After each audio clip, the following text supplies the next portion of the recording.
어젯밤 울산시 달동의 33층짜리 주상복합 건물에서 대형 화재가 발생해 2시간여 만에 큰 불길은 잡혔습니다. 다행히 사망자는 없었지만 연기 흡입 등으로 주민 90여 명이 병원에서 치료를 받고 있는 상황인데요. 오늘 이와 관련해서 전문가 모시고 이야기 나눠보도록 하겠습니다.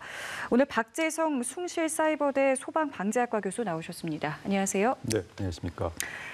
밤사이 정말 많은 분들이 놀라셨을 것 같습니다. 화염이 건물 전체를 뒤덮을 정도로 큰 불길이었는데요. 일단 2시간여 만에 큰 불길은 잡혔습니다만은 여전히 불길이 되살아나고 있다라는 소식도 들려오고 있고요. 그렇습니다. 일단 현재 상황 좀 어떻게 보고 계시는지요? 네, 새벽에 발생한 화재가 화재 지속 시간이 굉장히 길어지고 있죠. 특히 이제 외부 마감재, 외부 마감재가 알루미늄 복합 패널로 되어 있습니다. 알루미늄 복합 패널이라고 하는 것은 알루미늄이라고 하는 이제 표면재입니다. 우리가 이것을 알루미늄 스킨이라고 하는데 그 사이에 필러라고 하는 심재가 들어가 있는데 가연성 심재가 들어가 있어서 그걸 타면서 급속히 상층부로 화재가 확산이 된 것 같고요.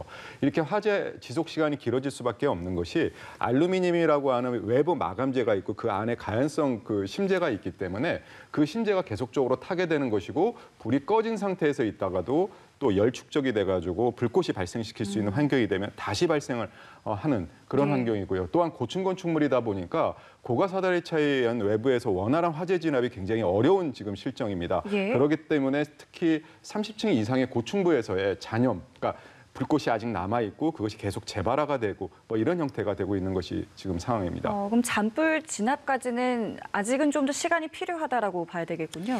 아마 지금 소방에서도 가용 가능한 그 소방력을 전체적으로 다 동원해서 불을 끄고 있기 때문에 아마 금방 화재는 진압이 될 것 같습니다. 하지만 지금 뭐 계속 강풍이 불고 있고 특히 고층부다 보니까 그 부분에서의 화재 진압이 계속 어렵고요. 그게 또 어떤 상황으로 이게 뭐 인간의 힘에 의해서 좌우할 수 없는 그런 외적인 조건이 작용할 수도 있기 때문에 우리가 이제 지켜봐야 될 것 같습니다. 소방당국의 발표에 따르면요, 이 화재 초기에 불길이 층을 차례로 옮겨가면서 이게 번진 게 아니라 몇 개 층을 건너뛰면서 번졌다라고 하는데요. 이게 어떻게 가능한 일일까요? 우리가 이제 이번 화재 같은 경우도 2010년도에 부산 우신 골든 스위트 화재, 2015년도에 의정부 대본그린 화재처럼 외부 마감재에 의해서 화재가 발생을 한 겁니다. 특히 외부 마감재에 의해서 화재가 발생을 했을 때는 건물 내부에 설치된 스프링클러라든지 옥내 소화전에 의한 초기에 화재 진압이 굉장히 어려운 거죠. 특히 외부 마감재에 의해서 화재가 발생을 하게 되면은 밖에서 부는 바람에 의해서 영향을 굉장히 많이 받고요. 특히 건물이 고층화가 될수록 고층부로 갈수록 바람의 세기, 즉 강풍이 굉장히 많이 불고요. 특히 어저께 같은 경우는 울산 지역에 강풍주의보가 발휘된 상황에서 화재가 발생을 했기 때문에 이게 초기에 화염이 작은 불꽃이었다가 두세 개 층을 타면 화염의 길이가 기하급수적으로 굉장히 커지게 됩니다. 거기에 강풍이 되게 되면 두세 개 층 이상을 건너뛰면서 화재가 확산되는 그런 양상을 보이고 있고요. 이건 뭐 우리나라뿐만 아니라 외국에서의 초고층 건축물 화재에서도 몇 개 층을 건너뛰어서 화재가 확산되는 그런 사례는 뭐 종종 보도가 되고 있습니다. 그렇다면 이게 고층 건물인데다가 강풍까지 더해지면서 화재가 더 커진 거군요. 그렇죠. 그리고 외부 마감재가 가연성이었다라고 하는 것, 즉 불에 탈 것이 있어야지 이게 이제 더 화재 확산이 이제 빠르고 급속하게 진행이 되는 거죠. 그렇다면은 이런 고층 건물에서 말씀하신 것처럼 외부 마감재까지 이제 된 상황이라면 보통 인명 구조라던가 진화 작업은 좀 어떤 식으로 진행이 되는 건가요? 특히 이제 화재가 발생한 층과 그 직상층부가 가장 위험합니다.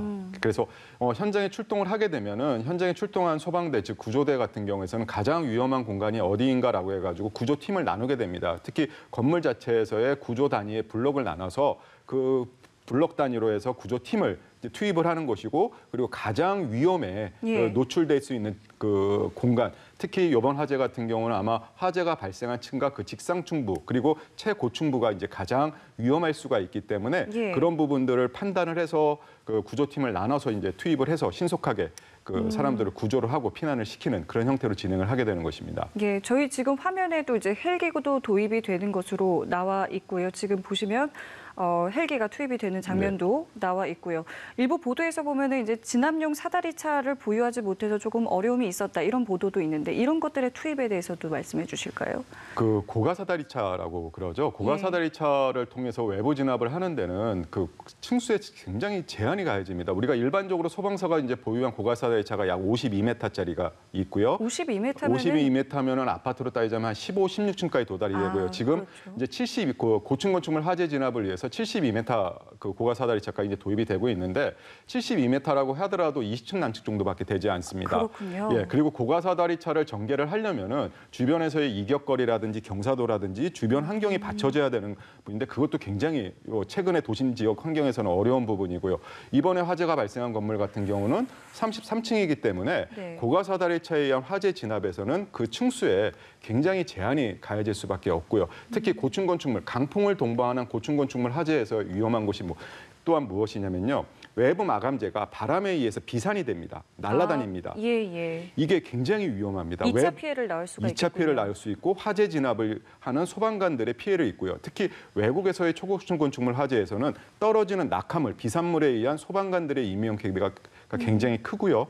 90년대 초반에 미국 LA에서 발생했던 퍼스트 인터스테이트 뱅크라고 하는 62층짜리 건물 화재에서는 소방대가 밖에서 호수를 연결해가지고 화재 진압하러 갔는데 물이 안 나왔는데 확인해 보니까 떨어지는 낙하물이 호수를 다 잘라버릴 정도로 이 낙하물이 굉장히 위험하기 때문에 소방대가 고층 건축물 화재에서는 신속한 화재 진압도 중요하지만 소방관들의 안전 이런 부분도 굉장히 중요하기 때문에 일반 건축물 화재에서의 대응하고는 차원 자체가 굉장히 다른 그런 양상이 되는 것이죠. 네, 또 저렇게 강풍이 부는 상황에서 헬기 투입도 사실은 굉장히 좀 어렵습니다. 주의가 필요하지 않겠습니까? 그렇습니다. 헬기라고 하는 것은 헬기가 뜰 수 있는 여러 가지 조건이 있습니다. 특히 야간에 뜨기가 어렵고요. 바람의 그 강도에 따라서 헬기 자체가 뜰 수가 없는 거 있고요. 또한 가까이에서 가서 이제 물을 뿌릴 때 이제 그 효과가 있는데 바람이 세게 불게 되면은 건물에서 나오는 화염이나 연기에 의해서 건물에 접근하는 데 한계가 있기 때문에 쉽지 않은 그런 환경이 아니었나 생각이 됩니다. 예,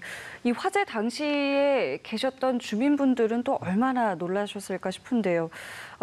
이런 고층 빌딩 화재 현장에서 현명하게 대처하는 요령 같은 게 있을까요? 그렇습니다. 최근에 우리 이제 소방청에서도 보게 되면 국민들에게 홍보하는 게 불이 나면 예전에는 소화라든지 이런 쪽 부분을 강조를 했었는데 최근에는 불이 나면 무조건 먼저 대피입니다.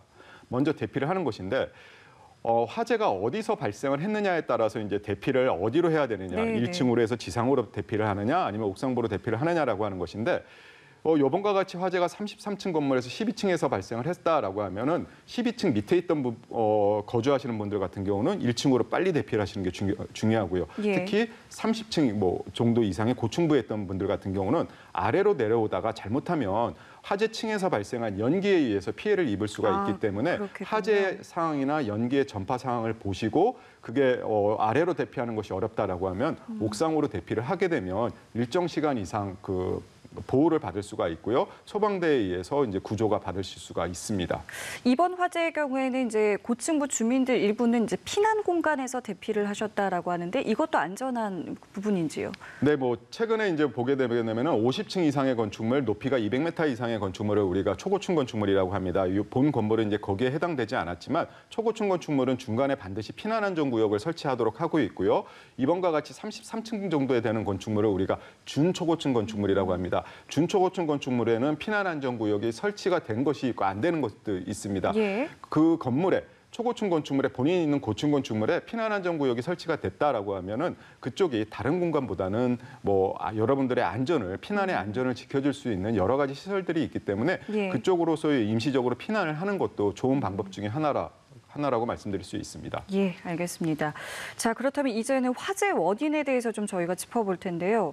일단은 당초에는 드라이비트 공법 때문일 것이다라는 이야기가 있었습니다마는 소방당국 발표에 따르면 알루미늄 복합 패널 때문이다라고 발표를 했는데 사실 좀 어렵습니다. 이 두 공법이 좀 어떤 차이가 있는 건지 좀 말씀 부탁드릴게요. 드라이비트라든지 알루미늄 복합 패널이라든지 주로 이제 외단열 그 공법입니다. 외단열재로 쓰이게 되는 것인데 드라이비트 같은 경우는 2015년도 의정부 대본그린 아파트는 드라이비트 공법이 있고요. 이제 드라이비트는 주로 이제 그 저층이라든지 중저층 건축물에 주로 사용을 하고요.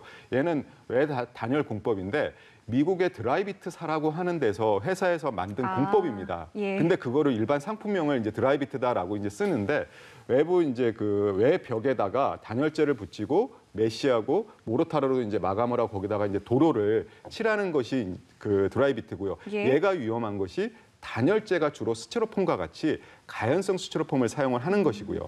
알루미늄 복합 패널은 알루미늄이라고 하는 우리 이제 금속이죠.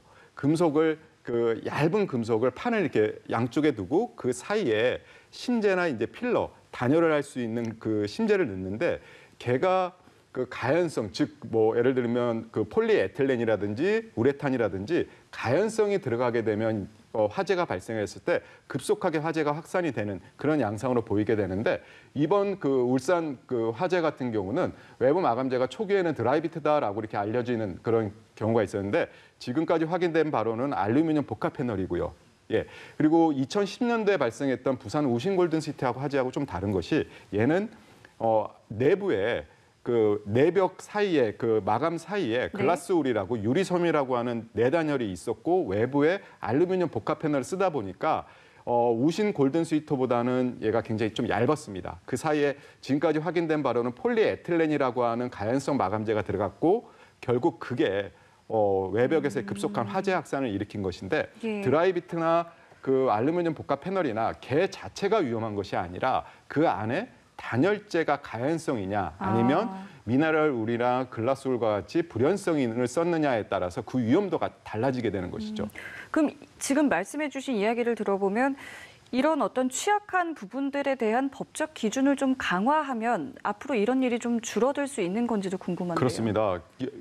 우리가 예전에는 건축물 화재 시에 내부 마감 재료가 위험하다라고 해서 내부 마감 재료만 제한을 했었는데 예. 2010년도에 부산 우신 골든 스위트 화재가 그게 38층짜리 건물이었는데 화재가 발생을 하다 보니까 그것도 이제 외부 단열 알루미늄 복합 패널이 굉장히 급속도로 타는 외부 단열의 위험성을 인지를 하고 2011년도서부터 30층 이상의 건축물에 대해서는 외부 단열재를 방화 성능이 있는 단열재를 써라라고 규제를 했습니다. 예. 그런 그 사이에 2015년도에 의정부 그 대본그린 아파트에서 화재가 발생을 하다 보니까 이제 규제를 강화를 한 겁니다. 10층짜리 건물에서도 이게 굉장히 위험하구나라고 하다 보니까 이제 6층 이상 건축물에 대해서는 그 방화 성능이 있는 중불연재 이상의 그 외부 단열재를 써라라고 했고 작년 2019년 11월 달서부터는요. 3층 이상, 9m 이상의 건물 중 재해약자가 사용하는 학교나 요양원 같은 경우에서는 방화 성능이 있는 중불연재 이상을 사용해라라고 이제 강화를 해왔는데 예. 문제는 뭐냐면은 신규 건축물에만 적용이 된다는 것이죠. 그 이전에 있었던 그렇습니다. 건물엔 전혀 그 적용이 법이 되지 않군요. 개정되기 강화되기 전에 허가를 받고 지어진 기존 건축물은 그대로 법의 사각지대로 남아 있게 되는 것이고 이번에 발생한 건축물 같은 경우도 강화된 법을 적용받지 못한 기존의 건축물이다라고 하는 것이 그런 부분들이 우리 그 주변에 남아있는 위험성이다라고 말씀드릴 수 있습니다. 알겠습니다. 이 법 강화 이전에 건축된 건물들에 대한 이제 주의도 필요해 보이고요. 네. 자, 끝으로 이번 이제 원인에 대해서 에어컨 실외기가 최초의 발화 지점이다라는 보도가 지금 나오고 있습니다. 교수님께서는 가능성은 좀 어떻게 보고 계시는지요? 충분히 가능하다고 봅니다. 우리 특히 여름철 같은 경우 에어컨을 많이 사용을 하게 되면 여러 가지 원인에 의해서 에어컨에서 화재가 발생을 합니다. 에어컨 실외기에서 화재가 발생하는 가장 큰 원인은 전원 연결 이음부에서 화재가 보통 절반 이상이 거기서 발생을 하고요. 아니면 내부의 열에 의해서 화재가 발생하거나 아니면 내부의 전선 합선에 의해서 화재가 발생을 하고 있는데요. 만약에 에어컨을 장시간 사용을 했다라고 이렇게 하게 되면은 그리고 에어컨에 여러 가지 뭐 이렇게 통풍이 제대로 안 된다든지 주변 환경 조건에 문제가 있었다라고 하게 되면 그 부분에서 충분히 화재가 발생할 수 있는 확률은 있다라고 볼 수 있습니다. 예, 알겠습니다. 저희 울산 화재와 관련해서 박재성 숭실사이버대 소방방재학과 교수와 함께 이야기 나눠봤습니다. 오늘 말씀 고맙습니다. 네, 고맙습니다.